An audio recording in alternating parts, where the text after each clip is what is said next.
Hey everyone, hope you all are doing well. Today we're going to be reading 2 Chronicles 24 and 25 and Revelation 2.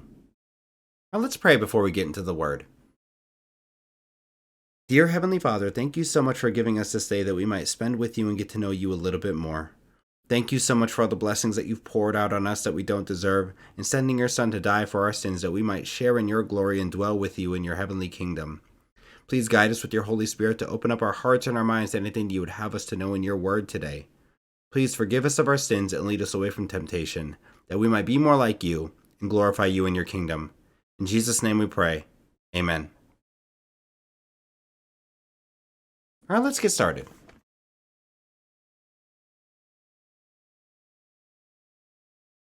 Second Chronicles 24.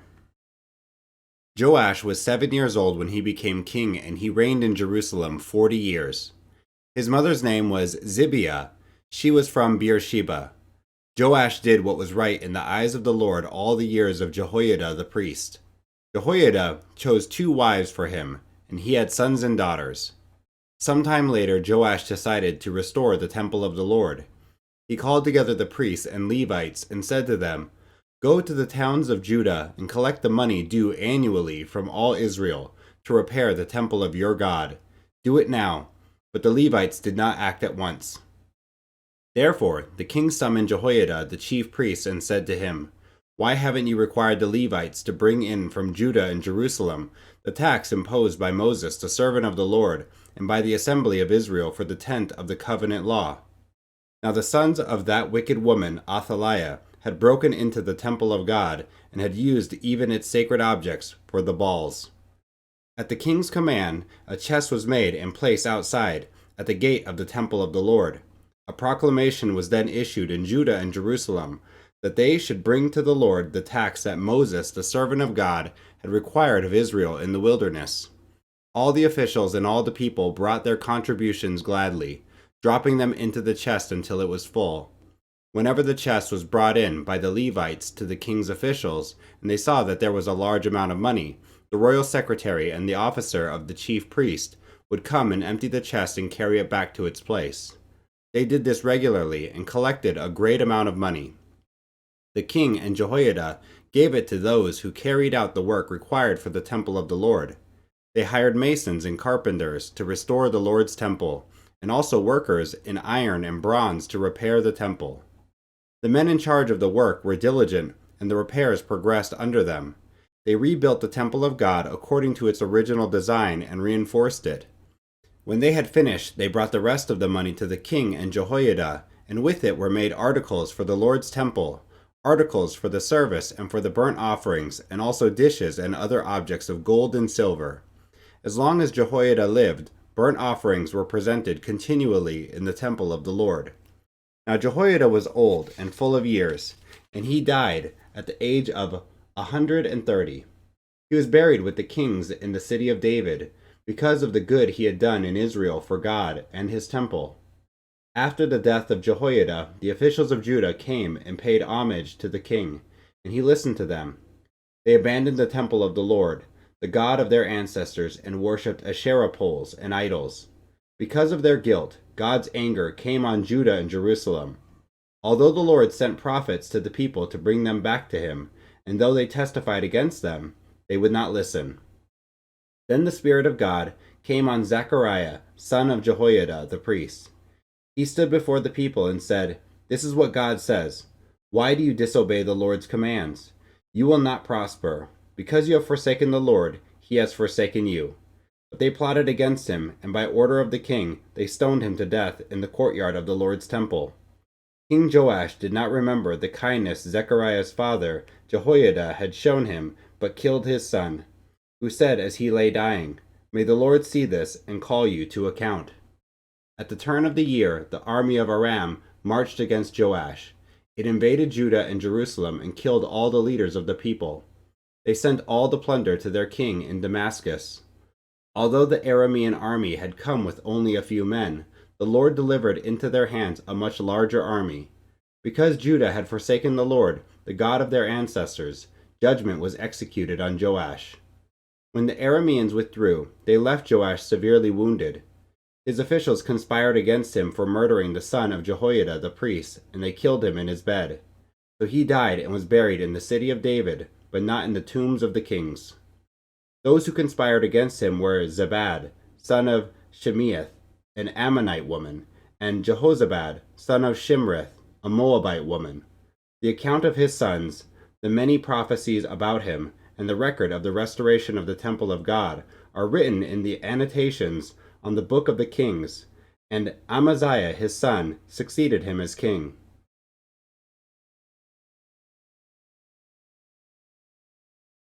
2 Chronicles 25. Amaziah was 25 years old when he became king, and he reigned in Jerusalem 29 years. His mother's name was Jehoadan. She was from Jerusalem. He did what was right in the eyes of the Lord, but not wholeheartedly. After the kingdom was firmly in his control, he executed the officials who had murdered his father the king. Yet he did not put their children to death, but acted in accordance with what is written in the law, in the book of Moses, where the Lord commanded, "Parents shall not be put to death for their children, nor children be put to death for their parents. Each will die for their own sin." Amaziah called the people of Judah together and assigned them according to their families to commanders of thousands and commanders of hundreds for all Judah and Benjamin. He then mustered those 20 years old or more and found that there were 300,000 men fit for military service, able to handle the spear and shield. He also hired 100,000 fighting men from Israel for 100 talents of silver. But a man of God came to him and said, "Your Majesty, these troops from Israel must not march with you, for the Lord is not with Israel, not with any of the people of Ephraim. Even if you go and fight courageously in battle, God will overthrow you before the enemy, for God has the power to help or to overthrow." Amaziah asked the man of God, "But what about the 100 talents I paid for these Israelite troops?" The man of God replied, "The Lord can give you much more than that." So Amaziah dismissed the troops who had come to him from Ephraim and sent them home. They were furious with Judah and left for home in a great rage. Amaziah then marshaled his strength and led his army to the Valley of Salt, where he killed 10,000 men of Seir. The army of Judah also captured 10,000 men alive, took them to the top of a cliff, and threw them down so that all were dashed to pieces. Meanwhile, the troops that Amaziah had sent back and had not allowed to take part in the war raided towns belonging to Judah from Samaria to Beth Horon. They killed 3,000 people and carried off great quantities of plunder. When Amaziah returned from slaughtering the Edomites, he brought back the gods of the people of Seir. He set them up as his own gods, bowed down to them, and burned sacrifices to them. The anger of the Lord burned against Amaziah, and he sent a prophet to him, who said, "Why do you consult this people's gods, which could not save their own people from your hand?" While he was still speaking, the king said to him, "Have we appointed you an advisor to the king? Stop! Why be struck down?" So the prophet stopped, but said, "I know that God has determined to destroy you, because you have done this and have not listened to my counsel."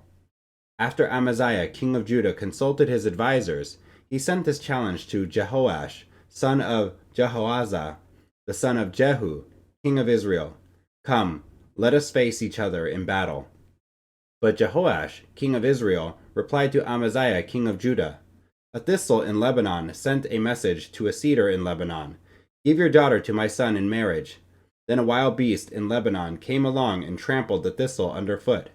You say to yourself that you have defeated Edom, and now you are arrogant and proud. But stay at home. Why ask for trouble and cause your own downfall, and that of Judah also?"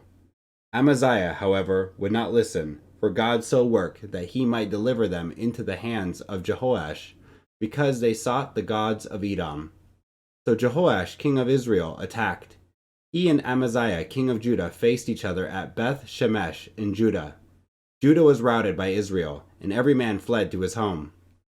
Jehoash, king of Israel, captured Amaziah, king of Judah, the son of Joash, the son of Ahaziah, at Beth Shemesh. Then Jehoash brought him to Jerusalem and broke down the wall of Jerusalem from the Ephraim gate to the corner gate, a section about 400 cubits long. He took all the gold and silver and all the articles found in the temple of God that had been in the care of Obed-Edom, together with the palace treasures and the hostages, and returned to Samaria. Amaziah, son of Joash, king of Judah, lived for 15 years after the death of Jehoash, son of Jehoiada, king of Israel. As for the other events of Amaziah's reign, from beginning to end, are they not written in the book of the kings of Judah and Israel? From the time that Amaziah turned away from following the Lord, they conspired against him in Jerusalem, and he fled to Lachish. But they sent men after him to Lachish and killed him there. He was brought back by horse and was buried with his ancestors in the city of Judah. Revelation 2. To the angel of the church in Ephesus write, These are the words of him who holds the 7 stars in his right hand and walks among the 7 golden lampstands. I know your deeds, your hard work, and your perseverance. I know that you cannot tolerate wicked people, that you have tested those who claim to be apostles but are not, and have found them false. You have persevered and have endured hardships for my name, and have not grown weary. Yet I hold this against you. You have forsaken the love you had at first. Consider how far you have fallen. Repent and do the things you did at first. If you do not repent, I will come to you and remove your lampstand from its place. But you have this in your favor. You hate the practices of the Nicolaitans, who I also hate. Whoever has ears, let them hear what the Spirit says to the churches. To the one who is victorious, I will give the right to eat from the tree of life, which is in the paradise of God. To the angel of the church in Smyrna write, These are the words of him who is the first and the last, who died and came to life again. I know your afflictions and your poverty, yet you are rich. I know about the slander of those who say they are Jews and are not, but are a synagogue of Satan. Do not be afraid of what you are about to suffer. I tell you, the devil will put some of you in prison to test you, and you will suffer persecution for 10 days. Be faithful, even to the point of death, and I will give you life as your victor's crown. Whoever has ears, let them hear what the Spirit says to the churches. The one who is victorious will not be hurt at all by the second death. To the angel of the church in Pergamum write, These are the words of him who has the sharp, double-edged sword. I know where you live, where Satan has his throne. Yet you remain true to my name. You did not renounce your faith in me, not even in the days of Antipas, my faithful witness, who was put to death in your city, where Satan lives. Nevertheless, I have a few things against you. There are some among you who hold to the teaching of Balaam, who taught Balak to entice the Israelites to sin, so that they ate food sacrificed to idols and committed sexual immorality. Likewise, you also have those who hold to the teaching of the Nicolaitans. Repent, therefore. Otherwise, I will soon come to you and will fight against them with the sword of my mouth. Whoever has ears, let them hear what the Spirit says to the churches. To the one who is victorious, I will give some of the hidden manna. I will also give that person a white stone with a new name written on it, known only to the one who receives it. To the angel of the church in Thyatira write, These are the words of the Son of God, whose eyes are like blazing fire, and whose feet are like burnished bronze. I know your deeds, your love and faith, your service and perseverance, and that you are now doing more than you did at first. Nevertheless, I have this against you. You tolerate that woman Jezebel, who calls herself a prophet. By her teaching, she misleads my servants into sexual immorality and the eating of food sacrificed to idols. I have given her time to repent of her immorality, but she is unwilling. So I will cast her on a bed of suffering, and I will make those who commit adultery with her suffer intensely, unless they repent of her ways. I will strike her children dead, then all the churches will know that I am he who searches hearts and minds, and I will repay each of you according to your deeds. Now I say to the rest of you in Thyatira, to you who do not hold to her teaching and have not learned Satan's so-called deep secrets, I will not impose any other burden on you, except to hold on to what you have until I come. To the one who is victorious and does my will to the end, I will give authority over the nations. That one will rule them with an iron scepter and will dash them to pieces like pottery, just as I have received authority from my Father. I will also give that one the morning star.